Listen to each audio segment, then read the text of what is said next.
All you good friends today, Mr. Billy Sunday, the man who has spoken to more people than any other man who has ever lived. And we invite you to join with this great crowd here at Winona in this great day we're having. Mr. Sunday. Folks, I'm going to talk to you a little while this afternoon on the 18th Amendment. The Prohibition Amendment is the most popular thing, my friend, in America today. What means this is all against the 18th Amendment and the Constitution? It's an attempt on the part of the old brewers and the old distilleries and the old saloon keepers and the old bartenders and the whiskey politicians and newspapers to bind and rivet, my friends, the breweries around the neck of the American people again for their own profit. Their arguments against prohibition are as weak as soup made out of the scat of a chicken at Charles. When you compare prohibition at its worst with the saloon at its best, prohibition's a million times better. And the ills you would fly to by repealing the 18th Amendment are 1,000 times worse than the ones you would fly from by leaving it, my friend, as it is. Oh, I know that great anti-prohibition volcano in the United States, aroused and directed by the enemies of prohibition and Americanism, is vomiting forth a political levity and corruption in a current that's broad and deep and wide and sweeping with frightful destruction over our land, and bidding fair to leave no office, shop, store, factory, farm, school, or college that is not scarred by its damnable blight, while riding upon its bosom like the demons of hell are the political enemies, taunting and sneering and jeering at those that dare resist its damnable blight.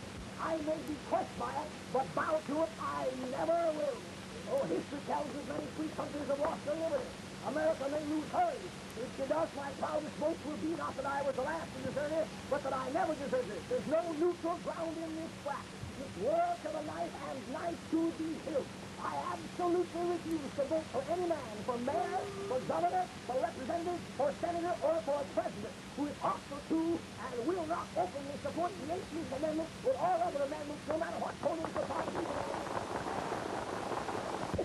No matter what political party he may belong to, and will not openly support the 18th Amendment or any other amendment of the Constitution. Someone said to me the other day, oh, prohibition interferes with my personal liberty. Fortunately, every law in the statute book interferes with the liberty of the crook that wants to break it. It don't interfere with my liberty because I keep it.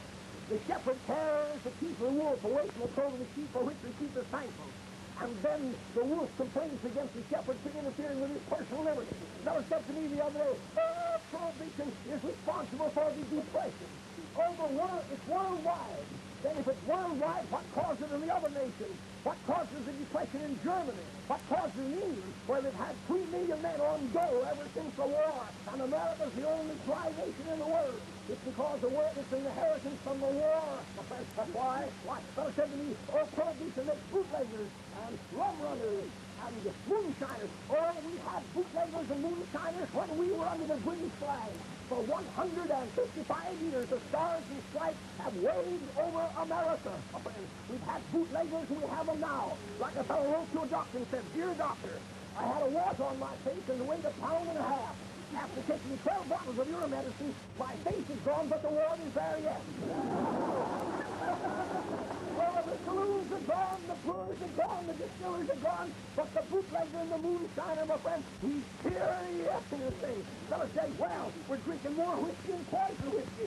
If so, why is the death rate in America is less than it's ever been in the history of the United States, my friend? Oh, will briars and thorns and thistles cause the wheat fields to produce more and better wheat? Is the vegetable around good nourishment for the savior? Will a lightning bolt throw the tree in more delicate verdure?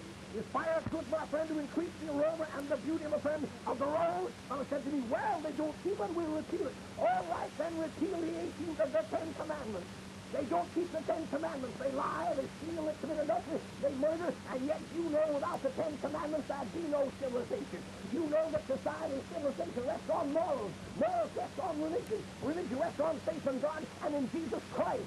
Oh, with the Mexican border 1,500 miles long, and the Canadian border 3,000 miles long, and the Atlantic and the Pacific border 5,000 miles long, and Bermuda just next door, and the most thoroughly organized gang of thugs and cutthroats on hung on this side of hell. It's no easy job, I want to tell you. A leading lawyer in Chicago said the other day that 90% of the rum runners, the hijackers, the bootleggers, my friends, and the riffraff of the earth, they are born of foreign parents. And that 70% of them have never been naturalized. I say deport every unnaturalized lawbreaker.